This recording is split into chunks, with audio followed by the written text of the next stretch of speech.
আমি তোমাকে কবুল করে নিয়েছি, আমি তোমার উপরে খুশি হয়ে গেছি, আমি তোমার উপরে সন্তুষ্ট হয়ে গিয়েছি, আমি তোমার উপর রাজি হয়ে গিয়েছি।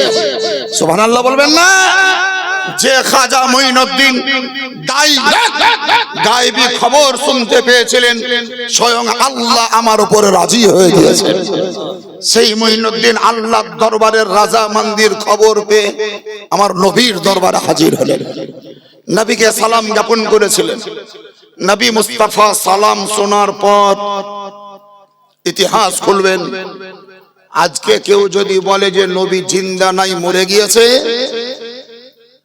এটা অন্য কাউরির মত হতে পারে, কিন্তু আশিকে রসুল যারা তাদের মত নয়। খাজা গরিবে নামাজের দিওয়ানা যারা, তাদের মত নয়। খাজা গরিবে নামাজ বলেন, যখন আমি মদিনাতুল মুনাওয়ারায় নবী মুস্তাফার রওজা পাকে দাঁড়িয়ে দাঁড়িয়ে চোখের পানি ফেলে নবীকে সালাম জ্ঞাপন করেছিলাম, দুনিয়ার লোকেও সালাম দিয়েছে, নবীকে দেখতে পাইনি, ডাইরেক্ট নবীর সালামের উত্তর শুনতে পাইনি, শুধু কসম খোদার আমি গরিবে নামাজ নবীকে সালাম দিয়ে নবীর দেওয়া সালামের উত্তর শুনতে পেয়েছি, সশরীরে আমার নবীর জিয়ারত করেছি। সুবহানাল্লাহ, সুবহানাল্লাহ, আল্লাহু আকবার, আল্লাহু আকবার। ইয়া রাসূল, তখন নবী বলেন, মঈনুদ্দিন যাও, আল্লাহর নিকটে তোমার নেম লিস্ট হয়ে গিয়েছে, আমার দপ্তরেও তোমার নাম নথিভুক্ত হলো। তবে তোমার মতন একজন প্রহরী, তোমার মতন একজন পহারাদার, তোমার মতন একজন গাইডলাইন, তোমার মতন একজন অভিভাবককে জানা তানা জায়গায় দিলে হবে না, যে কোনো প্লেসে দিলে হবে না। যেখানে বেশি জঙ্গল আছে সেই জঙ্গলকে কেটে বাজার বানাতে হবে, সোনার বাগান তৈরি করতে হবে। যেখানে কুফর শিরকের রবরবা দবদবা আছে তাদের মাঝে গিয়ে কলেমা পড়িয়ে মুসলমান করে জান্নাতের হকদার বানাতে হবে। তাই তোমার জন্য আমি চয়েস প্লেস স্থান পছন্দ করলাম ভারতবর্ষের সরজমিনে, রাজস্থানের ধরতিতে, আজমিরের মসনদে। যাও তুমি আজমিরে যাও। সুবহানাল্লাহ। কোথায় খেলাফতি, কোথায় রাজামান্দি, কোথায় অনুমতি? লাইন বাই লাইন আল্লাহর দরবারে মকবুল হওয়ার পর নবীর দরবারে নেম লিস্ট করে নবীর অনুমতি নিয়ে ভারতবর্ষের সরজমিনে যে খাজা মঈনুদ্দিন এসেছেন, তিনি তরবারি দেখাননি, পিস্তল দেখাননি, কসম খোদার তিনি যত প্রভাব ফেলেছেন তিনার চেহারাতে নয়, ডিডো ডলছে আপনার শরীরে নয়, ওনার পরহেজগারিতার কারণেই মানুষ তার প্রতি আকৃষ্ট হয়ে গিয়েছে। পরহেজগারিতা। জয়পাল যোগীর নাম শুনেছেন, পৃথ্বীরাজের নাম শুনেছেন, মেলা ইতিহাস আছে, বলবো না। যেহেতু আমাদের জনপ্রিয় বক্তা মাধুর্যপূর্ণ বক্তব্য রাখেন, অত্র এলাকার কোন মৌলবি বসে থাকলেও মাওলানা জাহাঙ্গীর সাহেব বসে থাকে না। হয় পাবেন মিলাদে, না হলে পাবেন মসজিদে, না হলে মাদ্রাসায়, আর না হলে শেষ পর্যন্ত জনগণের সেবা করার জন্য দুয়া তাবিজ লেখার মসনদে। সব সময় ব্যস্ত মানুষ। এরকম মাওলানা জাহাঙ্গীর সাহেবের বক্তব্য আপনাদেরকে শুনতে হবে। বলুন, খাজা গরিবে নামাজকে মারার জন্য আজমিরের লোকেরা পৃথ্বীরাজের কথা মোতাবেক চেষ্টা করেছিল না করেনি? জাদুঘরদেরকে ফিট করেছিল না করেনি? কিন্তু কোনো মতেই তাকে পারেনি। শেষ পর্যন্ত যুক্তিদাতাদের যুক্তি মোতাবেক খাজা গরিবে নামাজকে মারার জন্য প্ল্যান তৈরি করলো। যেই জায়গায় খাজা গরিবে নামাজ দাঁড়িয়ে গেলে তার হাত নিরুপায়, পা নিরুপায়, মাথা নিরুপায়, চোখ নিরুপায়, কান নিরুপায়, এক কথায় কাউরির অধীনে থাকবে। তখন আমাদের আক্রমণ তার উপরে হবে। কোন টাইমে? যে মঈনুদ্দিনকে মারার জন্য একটা জায়গা আছে, ওই জায়গাটাকে চয়েস করলো বেদিনরা। সেই জায়গাটার নাম হলো নামাজের পার্টি। নামাজের মুসল্লা। খাজা গরিবে নামাজ নামাজে দাঁড়াবে, ঘুমিয়ে থাকবে তখন মারবো না, রাস্তায় হাঁটবে তখন মারবো না, বসে থাকবে তখন মারবো না, নামাজের পাটিতে দাঁড়িয়ে যখন যাবে তখন মারবো। খাজা মঈনুদ্দিন চিশতি সঞ্জরি আজমিরি রাদিয়াল্লাহু তাআলা নামাজের পাটিতে দাঁড়িয়েছিলেন। সেই যুগের আজমিরের রাজস্থানের বেদিন বেধর্মী ইসলাম দ্রোহী নবীর দুশমন, নবীর শত্রু, আল্লাহর দুশমন, ইসলামের বিরোধী, তাহারা দূর থেকে ওপর থেকে পাথর উঠিয়েছিল। শুনেননি? পাথর উঠিয়েছিল, মার মার মার, মাথায় লাগ, মাথা খটখটা করে দে, মাথা ফাটবে, মাথা কাটবে। মঈনুদ্দিন স্পটে স্পট ডেথ হবে, মারা যাবে, আর মঈনুদ্দিন বেঁচে থাকবে না। কিন্তু মানুষ যতই নামাজের পাটিতে দাঁড়িয়ে থাকুক, আপনাদের আমাদের কিন্তু একটা অনুভব শক্তির দ্বারাই আওয়াজ শুনতে পাই তো পাই, তারপর আবার ডান দিক দিয়ে কে হেঁটে যাচ্ছে ওইটাও দেখতে পাই। আপনারা পান না? আপনারা বোধহয় পান না নাকি? দেখতে তো যখন না পেয়েছে তখন নামাজে দাঁড়িয়ে দাঁড়িয়ে আবার দেখছি তো যখন এমনি করছো, এমনি করে যখন দেখে জান ভরলো না তখন ওর মাথা। এমনও নামাজি পাবেন অন্য জেলায় না পেলেও মুর্শিদাবাদে পাবেন, মুর্শিদাবাদে পাওয়া যাবে এরকম মুসল্লি। কিন্তু কসম খোদা, খাজা গরিবে নামাজের উপরে যখন পাথর ছুঁড়ে মারে বেদিনরা, ইহুদিরা, নাসারারা, মুশরিক বেদিনরা, তখন খাজা গরিবে নামাজ তাদের গল্পও শুনতে পাইনি, তাদের পাথর ছোড়াও দেখতে পাইনি, চোখের ইশারাতেও দেখেনি, মাথা ছেড়ে দেখেনি, সমস্ত কিছুকে আল্লাহর দরবারে উৎসর্গ করে দিয়েছে। হাত দুখানা আল্লাহর দরবারে, পা দুখানা আল্লাহর দরবারে, চোখের দৃষ্টি আল্লাহর দরবারে, কানের শ্রবণ শক্তি আল্লাহর দরবারে, দেহ মন প্রাণ ধন সমস্ত কিছু আল্লাহর দরবারে। আল্লাহ রাব্বে কায়নাত বলেন, হে খাজা মঈনুদ্দিন সঞ্জারি, তুমি আমার কাজ করছো, সমস্ত জগৎকে আমি পরিচালনা করছি, কাফিরদের পাথরে তোমাকে মরতে দিব না, আমি ওই পাথরকে শূন্য ভরে ঠাড়ো করে রেখে দেবো। পাথর এটকে গেল, খাজা গরিবে নামাজ বেঁচে গেল, কাফিরেরা হয়রান হলো, কাফিরেরা দঙ্গ হয়ে গিয়েছে, হয়রান হয়েছে।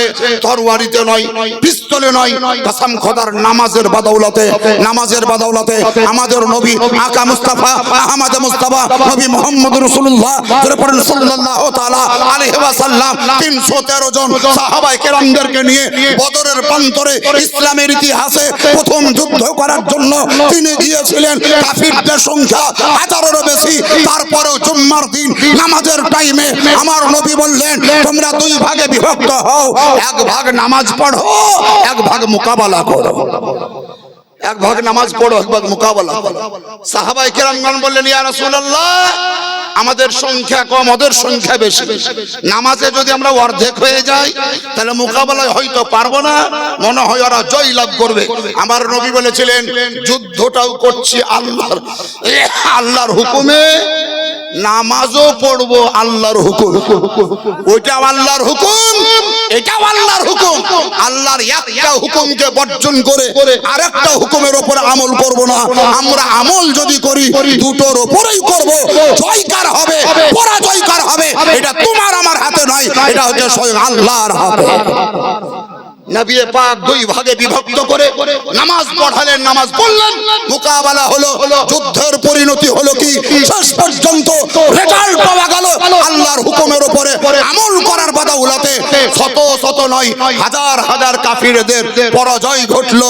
313 জন মুসলমানের জয় হলো, ইসলামিক পতাকা উত্তোলিত হলো, যেই পতাকায় লেখা ছিল কালেমা তাইয়্যিবা লা ইলাহা ইল্লাল্লাহ মুহাম্মাদুর রাসূলুল্লাহ সাল্লাল্লাহু তাআলা আলাইহি ওয়াসাল্লাম। দেখো বাবাজি, কোরআন ঘোষণা করে, ইয়া আইয়ুহাল্লাযীনা আমানুত্তাকুল্লাহ ওয়া কুনু মা'আস সাদিকিন, হে ঈমানদারেরা তোমরা আল্লাহকে ভয় করো এবং সত্যবাদীদের সঙ্গী হও, বুজুর্গানে দিনদের সাথী হও, কিন্তু নিজে আগে নামাজি হও, নিজে আগে নামাজি হও, পীর ধরো পরে আগে নামাজি হও। পীরের দরবারে যাইও পরে আগে নামাজ পড়ো।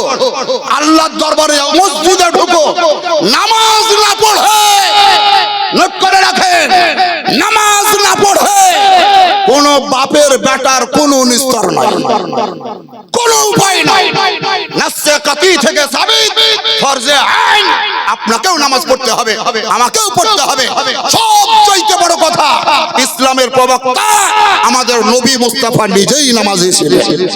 আমাদের নবী মুস্তাফা নিজেই নামাজ পড়েছেন। যা হোক বাপ, আমি যে কয়েকটি কথাগুলো বললাম, আমার এটা ব্যক্তিগত কথা নয়, আমি জাতিগতভাবে কাউকে আক্রমণ করার জন্য বলেছি তা ভাববেন না।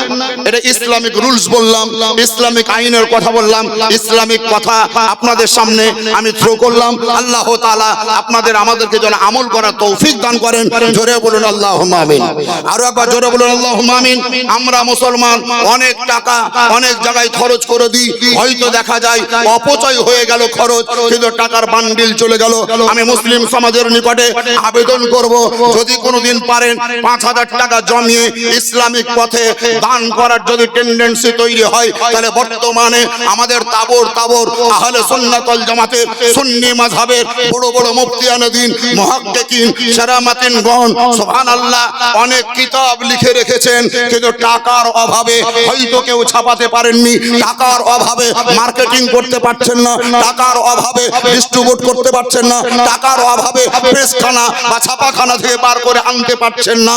এইরকম যদি কোনো মাওলানা পান, আপনি যদি পারেন ওনাকে সাপোর্ট করেন। আমি যখন 2018 সালে উমরা হজ করার জন্য গিয়েছিলাম, দেখলাম যে মদিনাতুল মুনাওয়ারায় বাংলায় লেখা কিতাব বিনা পয়সায় বিতরণ হচ্ছে, বাংলায় লেখা কিতাব বিনা পয়সায় বিতরণ হচ্ছে। আমি দেখলাম এই কিতাব তো বাঙালি ছাড়া কেউ নিবে না, পশ্চিমবঙ্গের লোক ছাড়া কেউ নিবে না, আবার পয়সা লাই না, বিনা পয়সায়। তো আমিও একটা নিব, আমিও লাইনে দাঁড়ালাম, বইটা নিতে গেলাম। বইটা নিয়ে যাওয়ার পর দেখছি তো সুবহানাল্লাহ, যদিও বাংলা ভাষায় লেখা, কিন্তু মদিনার সরকারের নয়, আরবের সরকারের ফান্ড খরচ করে সেই বইটা লেখাও হয়নি, ছাপাও হয়নি।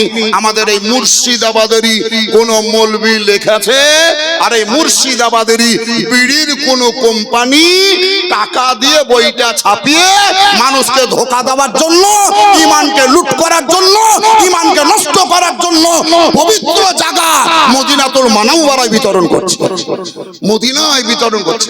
এবার আপনারা পাবলিক লোক হজ করতে গেলেন, ভাবছেন বাপরে মদিনার বই, মদিনার বই, মদিনার বই, কিন্তু বইটা মদিনার নয়, মুর্শিদাবাদের ভাইরাস, মুর্শিদাবাদের ভাইরাস ওখানেও চলে গিয়েছে।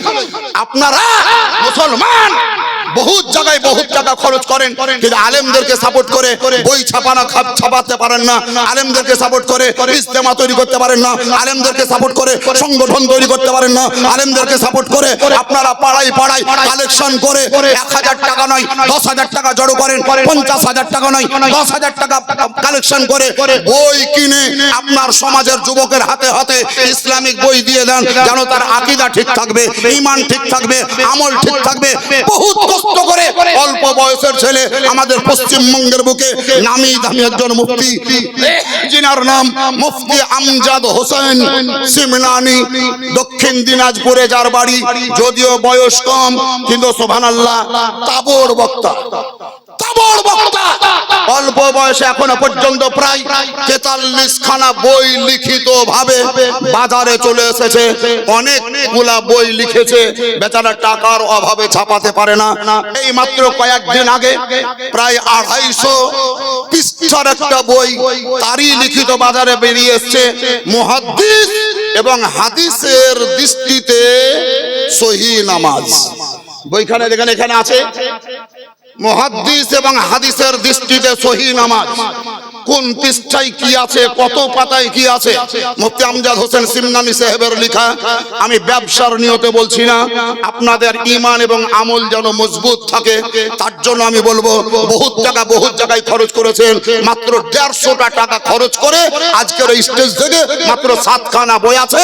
যদি পারেন একটা বই নিয়ে আপনার বাড়িতে রাখেন, আপনার বৌমাকে পড়ান, আপনার পিটিকে পড়ান, আপনি পড়েন, আপনার স্ত্রীকে পড়ান। কসম খোদার এই বইয়ের উপরে আমার আমার বিশ্বাস আছে যদি কোনো মুসলমান যুবক প্রথম থেকে শেষ পর্যন্ত এই বইটা পড়ে নিতে পারে তো জিন্দেগিতে কোনোদিন ওয়াহাবি হবে না, জিন্দেগিতে কোনোদিন আহলে হাদিস হবে না, ওলামা মাযহাবি হবে না, সুন্নি সহিহুল আকীদার উপরে অটল থাকবে এবং প্রত্যেকটা বিষয়ের নিখুঁত দলিল এই কিতাবের মধ্যে পাবে।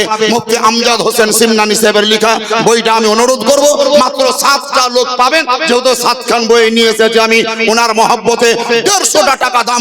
কসম খোদার এই বই আপনার উপকার হবে, আপনার ফায়দা হবে, আপনার সমাজের উপকার, আপনার গৃহের উপকার, আপনার বাড়ির উপকার, আপনার বৌমার উপকার, আপনার বিটির উপকার, আপনার মসজিদের ইমামেরও উপকার হবে। আল্লাহ রাব্বে কায়নাত আপনাকে আমাকে যেন তৌফিক দান করেন, ইসলামের উপরে যেন অটল থাকতে পারি। জোরে বলুন আল্লাহুম্মা আমিন সুম্মা আমিন ওয়া আখিরু দাওয়ানা আলহামদুলিল্লাহি রাব্বিল আলামিন। আসসালামু আলাইকুম ওয়া রাহমাতুল্লাহি ওয়া বারাকাতুহু।